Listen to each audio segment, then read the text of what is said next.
Hello guys, mga suki! Andito naman tayo, nagbabalik. Meron pala tayong tuturo sa inyo na pagluluto. Galing kasi akong jogging eh. Niluluto yung outfit natin. Meron pala tayong niluluto na almusal. Ito'y tinatawag na sikat na sikat to sa lugar ng Bicol talaga. Yan, promise. Shoutout nga pala sa mga taga Batang Ligaw Albay dyan. Yung talagang lugar na doon ako pinanganak. Saka ngayon tuturo ko nga pala sa inyo yung sinasabi ko na almusal na talagang pinipilahan talaga sa probinsya namin sa Bicol. Tinatawag to na pansit bato. Pansit pansit pansit yun masarap yun. So masarap talaga yun kasi talagang yun ang kinakain nila tuwing umaga dyan sa probinsya ng Bicol talaga. So, tuturo ko sa inyo yung pagluluto na to.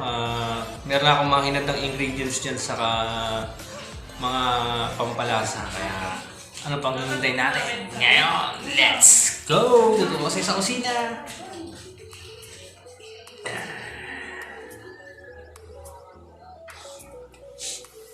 So, meron na tayong hinanda guys na mga tinatawag na ingredients ng pansit bato. Meron tayong bawang, sibuyas, saka margarine. Siyempre, kailangan natin ng pansit bato. Siyempre, di ba? Yung pansit bato. Yeah. Fresh from Bicol. Pinakamasarap original talaga na nabibilan talaga sa Bicol talaga. Yan, the best. So, meron tayong halo na na gulay. Pwede naman hindi haluan ng gulay. So, ako gusto ko may gulay eh. Yan. Akala ko ng pecha yan. So, siyempre, kailangan din natin ng toyo. Yan. Kasi yung paggisa natin, lalagyan natin ng toyo. Kaya, ito guys panoorin nyo kung paano natin lulutuin yung pansit bato na favorite ko.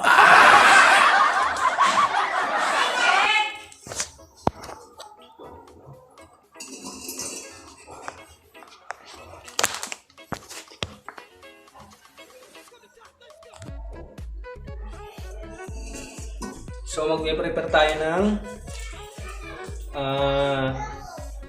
kawali para mapag-isa tayo ng bawang.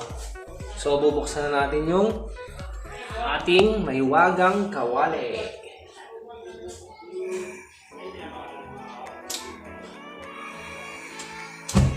Wow!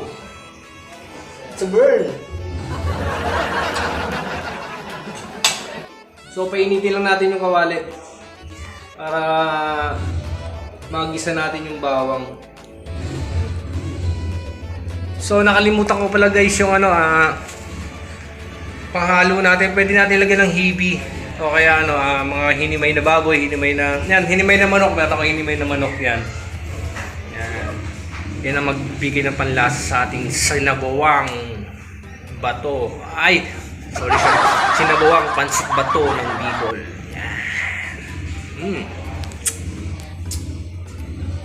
So, painitin lang natin yung kawali.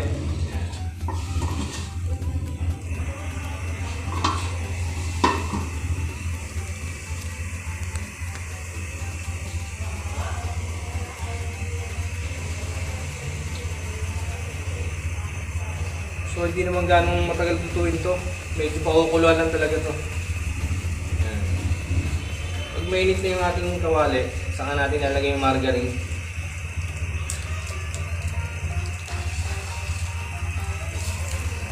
Ikot.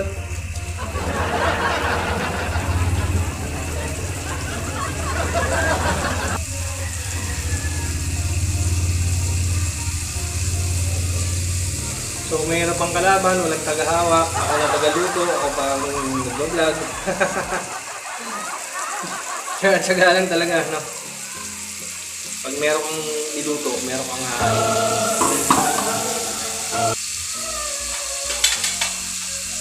So, lalagyan natin yung bawang. Yan. Medyo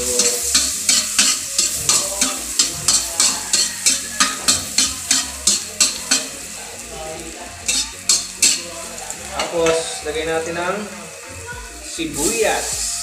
Yan.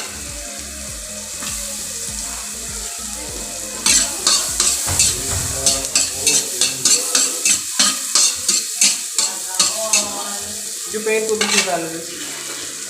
Baso. Yan, lagyan natin manok. Palasa ng ating pancit bicol.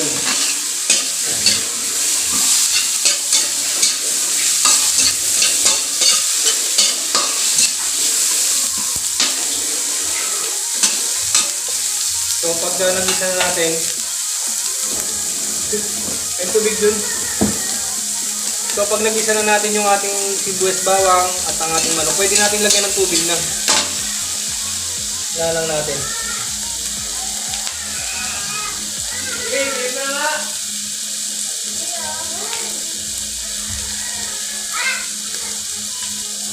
So nasusunog na yung ating wala pang tubig.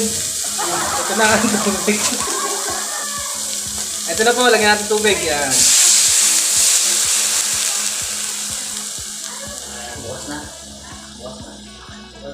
So dagdagan natin ng tubig kasi kulang ang tubig.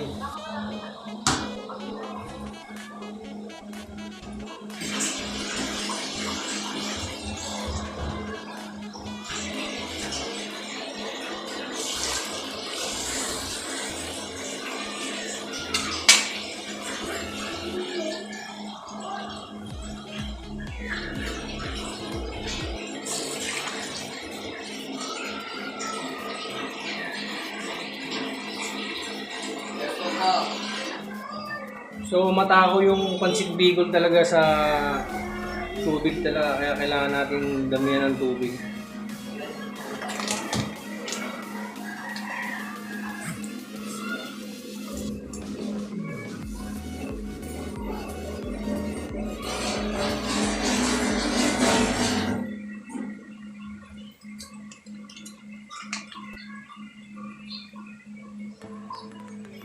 Lalagyan natin ng toyo mamaya yan, toyo.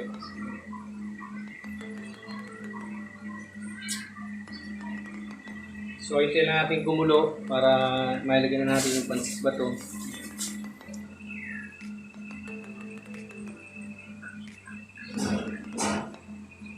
Kaya guys, wait lang kayo. Maluluto rin ang ating favorite pancit bicol.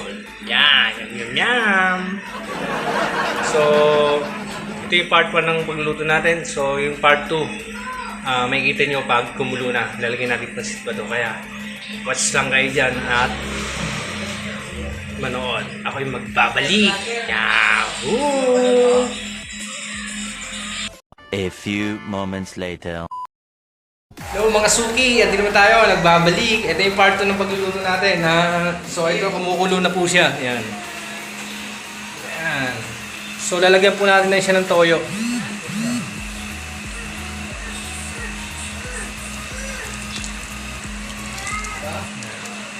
So pag may toyo na siya, hindi yung toyo ng asawa mo hindi, yung natin lutong pansit. Pwede na natin lagay yung pansit bato.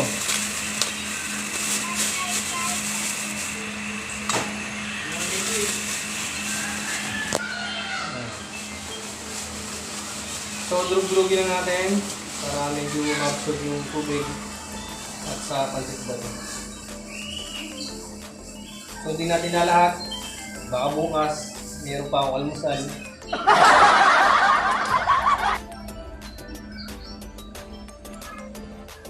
So, hindi natin kumulo, pwede natin lagay ng paminta. Where's the paminta?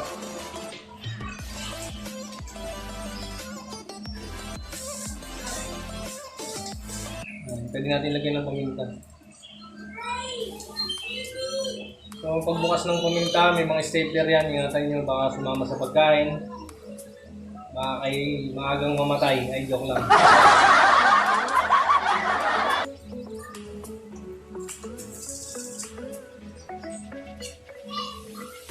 Pwede natin lagyan ng asin. Yan, pampalasa niya.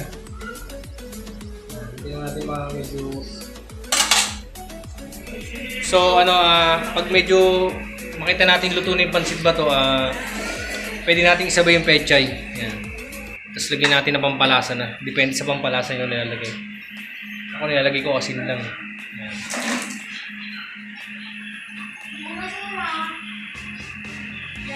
Oh. Bawa daw na eh. Bawa daw. Ano ba? Bawa. Bawa. Bawa. Ano ba yung mga ay? Walang barang.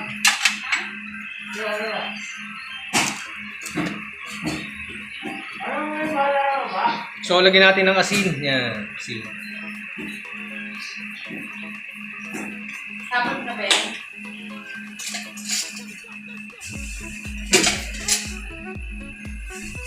So lagyan natin yung pechay.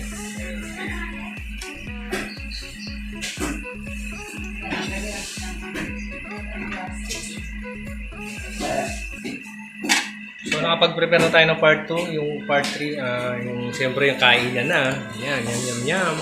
So papakita ko sa yung part 3 para kung sakaling ano na yung luto. Yan, kami babalik. Yahoo! Yo guys, bigla tayo. Woo! Pinaka sa lamesa, bilis ko, nag-magic agad. No? So ito yung process natin pagluluto ng pancit bacon. Yan. Wow! Yum yum yum! Harap! So kailangan natin ng ano ng ang pinaka pares niyang suka talaga yan. So ito talaga ang favorite ng mga Bicolano talaga, pancit bacon. Kain tayo. Lupin natin sa sabaw kasi mainit pa eh.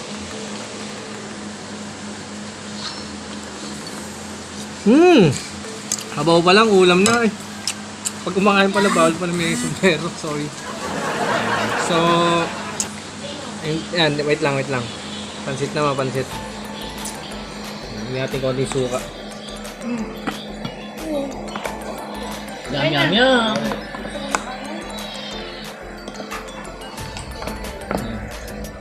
Natin konting suka.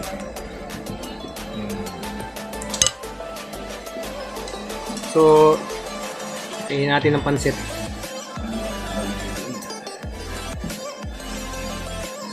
Ano ba may gising? Harap. Papawisan ko talaga. So, marami pa tayong pagluluto na ituturo sa inyo. Basta kung ano lang maisip ko. Salamat po talaga sa mga sumusuporta at hindi naman sumusuporta. Yo, peace talaga. Maraming salamat sa inyo sa mga nanonood na aking vlog. Mabuhay kayo at God bless sa inyo. Bye-bye.